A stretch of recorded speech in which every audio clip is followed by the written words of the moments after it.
High, আমি শ্রেয়া, আর এটা আমার ইউটিউবের ফার্স্ট রিল। সো তোমাদের সবাইকে স্বাগত। আমি তোমাদের সাথে শেয়ার করব আমার daily morning skin care routine. First, cleansing. তো তার জন্য আমরা নিয়ে নেব হাবি হার্বালের চন্দন তুলসী ফেস ওয়াশটা, যেটা পিম্পল দূর করতে সাহায্য করে এবং ধোয়ার পরে অনেক রিফ্রেশিং লাগে। Second step, toning.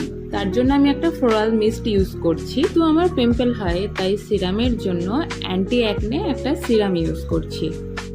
ময়শ্চারাইজারের জন্য এই হিউমিড ওয়েদারে একটা হাইড্রেটিং ময়শ্চারাইজার ইউজ করছি। শেষে সানস্ক্রিন ভুলে গেলে হবে না কিন্তু। 2 ফিঙ্গার রোলে লাগাচ্ছি SPF 50 PA4+ সানস্ক্রিন। এই দুঃখ ঠোঁটটার জন্য রয়েছে দ্য মমস কোম্পানির ন্যাচারাল লিপ বাম, চেরি ফ্লেভারের। এটা খুব moisturising. And so this is my simple skincare routine. Bye bye.